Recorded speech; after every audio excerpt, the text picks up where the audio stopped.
Good job. That wasn't bad. Smackdown was great. Yeah. And we get the addition of the Mae Young finals. Yeah.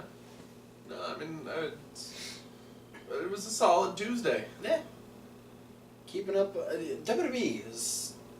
We're on a bit of an upswing. Yeah, we're staying consistent with WWE this week. We finally got AJ Styles versus Ty Dillinger this week. And that was amazing. It was awesome, except for the one moment that Baron Corbin was in there.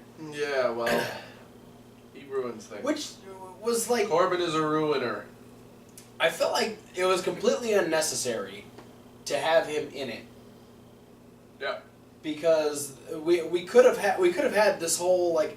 It was literally just to give a hope spot to Ty Dillinger. Yeah. Because he came out, and AJ was getting ready to go for the phenomenal forearm, so AJ decides to punch Corbin instead of going after Ty. And then Ty, in a whole little, like, loop-de-loop sort of way, ends up hitting the tiebreaker, but he didn't have the knee pad pulled down, so AJ's able to kick out. We didn't need Baron Corbin for that, but I guess it made sense with what he did afterwards. But yeah, fantastic match between AJ and Ty Dillinger. Unfortunately, Ty was the victim of the calf crusher again, tapped out, and then Baron Corbin got in and decided to just destroy everybody. Yeah. Because Baron Corbin ruins things. Yeah, he gave him an end of days on the outside, then was like, bro, I'm going to answer the open challenge next week. Yup. So apparently, I'm going to laugh if somebody beats him to it. I think that'd be hilarious. I think James Ellsworth should beat him. Or if Carmella can walk him to the ring fast enough. Yeah. Yeah. More on that later. Yep. Rusev is looking to get his killer instinct back. Yeah. He has a plan to do that. I think he's ready to go back after Randy. Probably. I have a feeling that's really his only motivation at this point, especially after what happened at SummerSlam. Jinder Mahal made fun of Shinsuke Nakamura for about 5 minutes. That was boring. Yeah.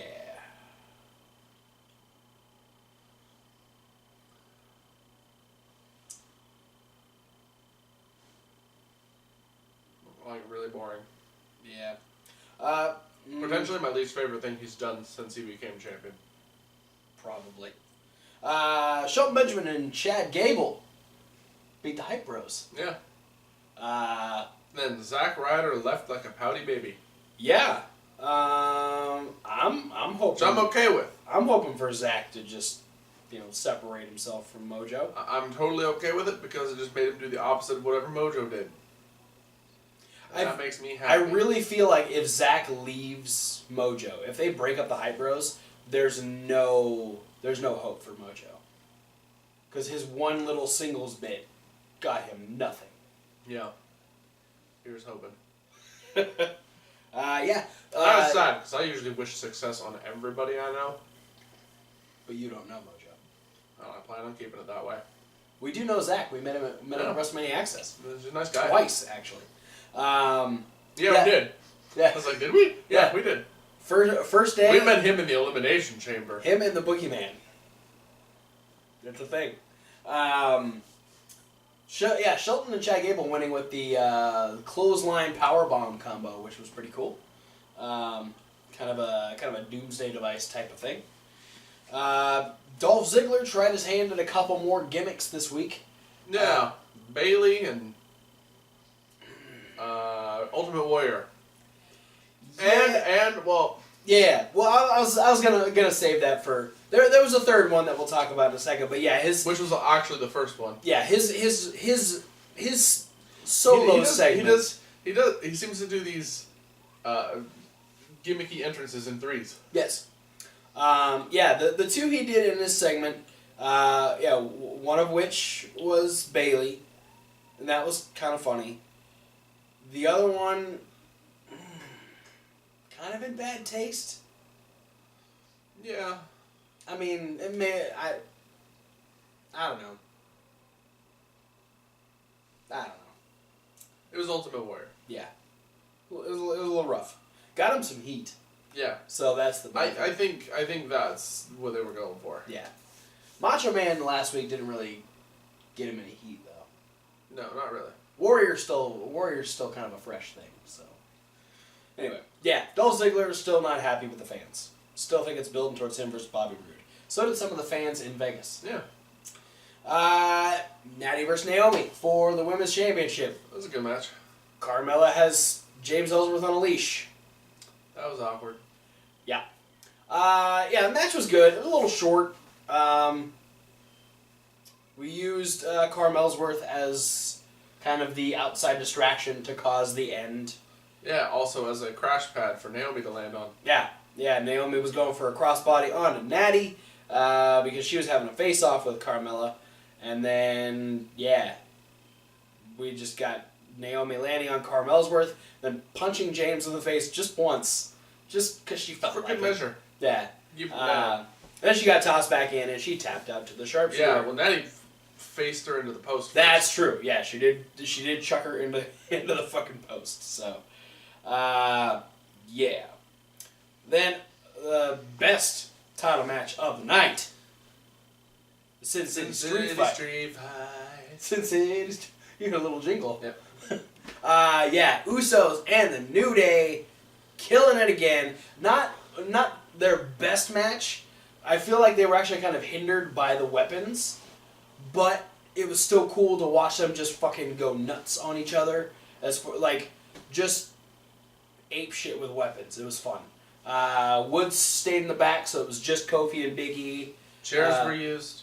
Tables were used. Kendo sticks. The ring steps for a minute. Big E slammed one of the Usos onto the announce table a million times. Good couple of times. Yeah, no, it was at least a million. At least a million in 3 2 hours. It was no. The match itself was only like 15 Another minutes. one. That was the miss. Oh. Still funny. I'm lost. But so Kofi ended up getting taken out on the outside. I don't remember what took him out on the outside, but both of the Usos had been double teaming on Big E. They both went up for the double Superfly Splash. Yeah, when they tried to two-man... Oh, yeah! They tried to two-man lawn dart Kofi over the barricade. Oh, boy, and it didn't work. They just kind of like... They just They triple collapsed into the barricade. It was bad. Kofi got the shit end of that stick real hard, and he just fucking... I mean, but that's sad, because he was supposed to get the shit end of the stick even worse, probably. I don't know. But the worst, the screw-up just... It looked like two drunk friends trying to carry their even drunker friend to the car. It really did. And they tried to put him in the car before they opened the door. Yeah. Needless to say, up against the Kofi laid on the outside for a while, but as they went up for the double Superfly Splash, Kofi ended up shoving Jay off through the table they got set up at the beginning of the match, allowing for him and Big E to hit the midnight hour, and the New Day are now 4-time tag team champions. I did not expect that. That is an awesome switch. I'm still excited for this feud. Yep. Y'all can keep going. It's good. And I think that leaves us with our overarching storyline, which is the Kevin Owens show. Kevin Owens is adamant about Smackdown not being a thing anymore because it's going to become the Kevin Owens show. Yeah, and he starts listing all the things he's going to change about SmackDown when it becomes the Kevin Owens show. He's going to fire Sami Zayn. Yeah, and Tom and Byron have to share a suit. Yep. They're literally wearing it at the same time. He's gonna change the theme song. Yeah, Aiden English is gonna sing. Yeah, Aiden English is gonna sing. Aiden English. We even got a little test run of the theme song. Yeah, it's a teaser. Yeah. So then Kevin Owens tried to call out Vince McMahon, and he got Shane Ziggler, Ziggo Mac as I thought for sure it was Shane, and Dolpho Mac. How many more of these coming? Never mind. Yeah, it was Ziggler making fun, and Owens thought it was funny, and then Ziggler went away, and then Owens is like, oh, a couple more things I'm going to change. And Daniel Bryan went, shut the fuck up. Because you're not changing nothing. Yeah. Especially when Vince gets here. Because you're not going to like what he's got to say. It's just like that. Yep. And Kevin Owens was like, no, Vince isn't going to like what I've got to say. Yeah. And so, so then we saw the Aiden English bit. Owens reminded Sammy of a promise they made each other and that he can break it, and that's going back to working armories because he's not going to work on SmackDown anymore. Yeah. Sammy, all those venues that Sammy's familiar working with, like bingo halls and armories and orphanages. Yeah. Orphanages, really? Mm-hmm. Oh, he did work one of those El Generico shows, didn't he? Yeah. But in the end, Vince McMahon did return. Kevin Owens got his ass chewed out for quite a bit. He didn't like what Vince had to say. No, because Vince is like, hey, all that shit that Shane did, you fucking deserved it. Because you're kind of a dick. Yeah. And it all just kind of revolved around the fact that he disparaged the McMahon name. Yeah. And even if Vince doesn't like Shane, they're still McMahons. Yeah. And you don't it's his name. the McMahon name. Especially when one of those is Vince McMahon. Yeah. And so now he's going to allow Shane to do everything that he did and more by putting them in a Hell in a Cell match. That'd be fun, especially if they put the commentary table inside the cell. I don't think that's going to happen. But Kevin Owens is like, okay, that's fine. We can do that. As long as you allow me to beat Shane McMahon senseless. I want your guarantee that I can beat a McMahon senseless when I'm provoked. Yeah, essentially, the whole it's a good policy.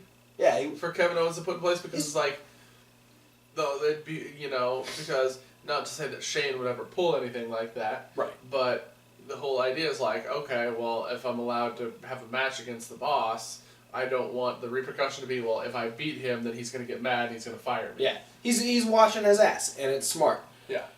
And Vince gave him the okay. They shook hands, and then it was realized... Vince started trash-talking some more. Yeah. And not then, to the microphone, though. Yeah. And then it was realized what Owens was getting at as he fucking headbutted Vince in the face.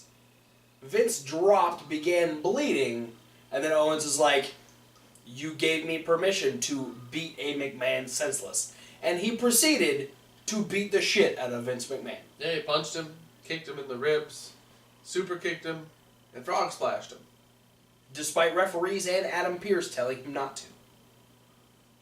And then he... Come on, Scrap Daddy.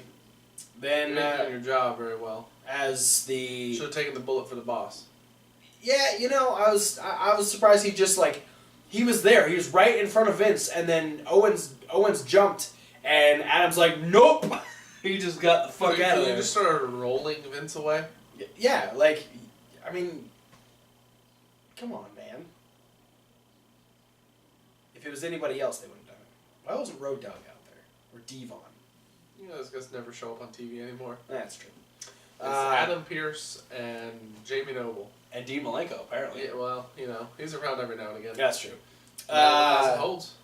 And, yeah, so Owens got some yelling at by the referees. He got a talking to from Stephanie. Yeah, she was none too pleased. Stephanie was not happy as she tried to help the referees help Vince McMahon to the back as he is a bloody mess and potentially has broken ribs. He's 72.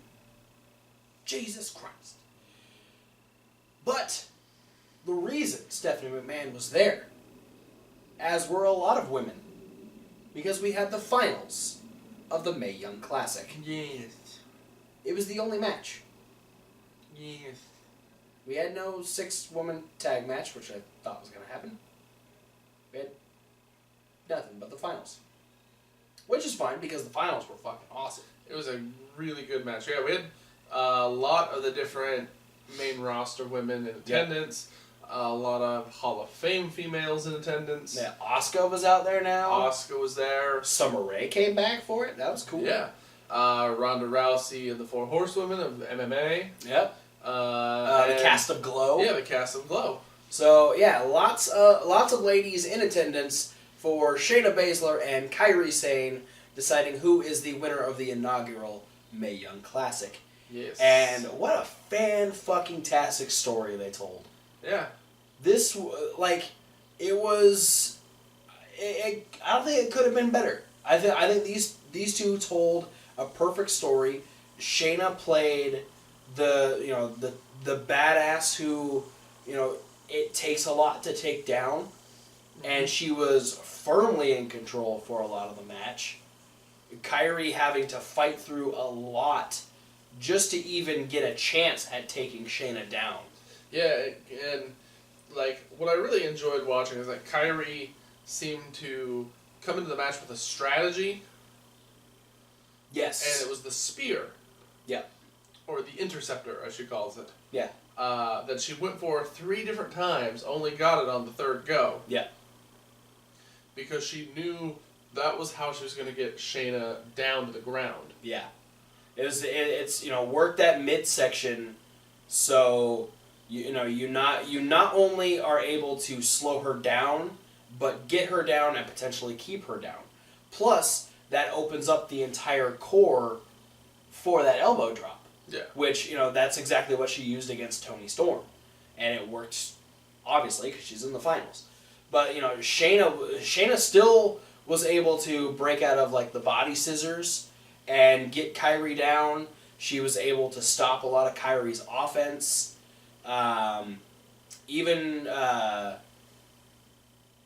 She got the rear naked choke on as well, but Kairi was the first person to escape. Yeah, because she had opened up that weakness, she threw the elbows right into the ribs, and that forced the break. She tried to go up for the elbow, I think at that point. Yeah. And Shayna stopped her, tried to do a superplex. Shayna ends up getting hung up in the Tree of Woe and gets double stomped. Very much the way Dakota Kai did during one of the matches. And that wasn't enough to keep Shayna down. Shayna ends up backing into the corner. She gets that running elbow, forearm right into the gut again, only to follow it up with the big old elbow that Kairi Sane does so beautifully. And Kairi Sane is the inaugural winner of the Mae Young Classic. Yeah, my pick from the very beginning. Sure. And it wasn't as grand of a finish as we had for the Cruiserweight Classic because they were in the middle of shows. I think it would be cool to have kind of a little bit of a special thing. I'm sure there's YouTube stuff. There's probably extra stuff on WWE.com and whatnot. Triple H and Stephanie and Sarah Del Rey, all there to congratulate Kairi. The trophy that's twice as tall as she is. That's a big ass trophy. All the trophies they're coming out with are pretty fucking big. What if they actually get to keep the trophies? No, because I'm pretty sure the same way the Dusty Classic is their names get etched in. Mm. So now there's, they got TJP on the CWC. You've got Kairi Sane on the Mae Young Classic. You got the 2 teams that have won the Dusty Classic. So you don't get to take it home, but your name is there forever. Unless you do something bad and they scratch your name off. So congratulations to Kairi Sane. Fantastic match. Congratulations, Shayna Baszler. Yeah, absolutely. I really dig Shayna Baszler. She is awesome. It was an awesome tournament. Keep them coming. Now let's disappoint everybody with 205 Live, where Rich Swann defeated TJP. Yeah. Wasn't excited for the match. No. That being said, there are 2 really, really good wrestlers who have good chemistry. Yeah. So the match itself was good. Yeah. They never have bad matches. It's just it's not as fun to watch the match when you don't care about why it's happening. Exactly. When you've seen it, when you've seen those 2 go against each other so many times, and they're not giving you a reason to want it again, it makes it a lot less interesting. And despite how great the match was, can we be done now? Please. TJ was like cool with it afterwards, sort of. Still kind of a dick, but let's not anymore. Yeah. Then we get to continue Drew Gallagher's Power Slam interpretation. Drew Gulak. Drew Gulak's PowerPoint presentation. Yes. Sorry, Nigel. Nigel could not speak. He was having a tough time. Boy. Drew Gulak. No, there's no girls. It was Mae Young Classic. We're done with that. There's no girls on 205 Live anymore. You said boy, so I'm just opposing you. How dare you? Drew Gulak was very upset that he never got to slide number 3 last week, and so was Microsoft Office apparently. Yeah. Because they really wanted to see it. They tweeted at Drew Gulak. Yeah. They couldn't cruiser wait to see what slide number 3 was. Yep. And so we went through a few more slides. There was no chance, no elaborate ring gear, and absolute silence. No interrupting. No interrupting. To which, Scott Steiner came out. Fuck you. There were sirens. There were. And you immediately thought that it was Drew Gulak and his Drew Gulak had come out to interrupt Drew Gulak. And I was really scared because I didn't want it to be Scott Steiner, and then you put my mind at ease and maybe it was Petey Williams. Press to Scott Steiner. But it was not. It was the Fashion Police. Yeah. Because apparently, despite them being on Smackdown Live, they had gotten enough complaints about a man walking around in tiny underwear that they had to go to 205 Live. And, oh my God. Drew Gulak. Fandango rubbing his nose on Gulak's face was hilarious. Tyler Breeze reading him his rights as he's getting handcuffed. Drew Gulak trying to run away and getting tripped. You're getting dragged away. Dragged to the paddy wagon. This was fucking hysterical. Why aren't Breezango doing this on every show? Give it time. Please. This was the test run. If this was opening the door for Breezango to show up whenever and wherever for fashion faux pas, I need this to happen. I need it so bad because it is hilarious. And Gulak sold it like a fucking champ, too. He fucking stone-faced the whole time. And Fandango was trying so hard to get him to break. You know Fandango can get weird. And Gulak didn't let it... It didn't break. He kept a straight face. Fortitude of a soldier. Then we moved on to our main event, which was Cedric Alexander versus the Brian Kendrick. For no particular reason. Cedric Alexander was like, bitch, I should have won that Fatal 5-Way last week. And Kendrick's like, no. And Mustafa was telling Cedric he should have like beat the shit out of Enzo for stealing the win, which we agree with. But yeah, Cedric Alexander versus... on that ass. That's a t-shirt. Cedric Alexander... ProWrestlingTees.com, so Wrestling Rundown. Cedric Post in Alexander... the comments if you want us to have a Pro Wrestling Tees store. Yeah, sure. Hashtag winning train shirt. Get dranked. Or just the Wrestling Rundown. Let us know. This match didn't... With the W. Like wrestling. This match didn't go on very long. It was enough for Brian Kendrick to get in control, which was great by pulling Cedric Alexander throat first into the exposed metal underneath the, or in the turnbuckle. Yeah. But this was all to get this reaction of Jack Gallagher coming out and going, oh no, he's going to beat the hell out of Brian Kendrick, which it looked like he was going to do for a second. He came down, he made a beeline for the ring. And he had William III with him. And he started backing Kendrick into a corner. And then he turned around and beat the shit out of Cedric Alexander with it. And then Jack Gallagher and Brian Kendrick shook hands. I mean, I didn't expect Jack Gallagher to turn heel. But it makes sense because he really didn't have a reason to come out and beat the shit out of Brian Kendrick because Kendrick beat him straight up. Pretty much. So, gentleman Jack the Ripper is now a heel. Interesting.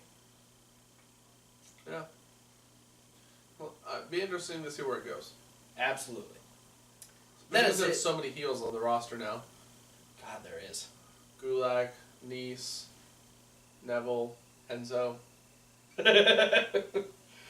Well, that is it for Tuesday Night Live. Thanks for watching, guys. Don't forget to like, comment, subscribe. Click the links down below. There's so many links. Like a podcast. That's the SoundCloud link. And Reasonable Wrestling Fans. It's reasonable to W. Like wrestling. Yep. Because you already said that. Yeah. Check out the punishment videos. Check out the unboxing videos. Stay on this YouTube channel. Check out our review of the entire tournament of the Mae Young Classic. Stay over there because there's going to be new unboxing videos soon. Very soon. But for now, guys, thanks for watching, and we'll see you at whatever video you decide to watch next. Unless I do this enough. Fuck Mojo Robert. Now I'm mad again.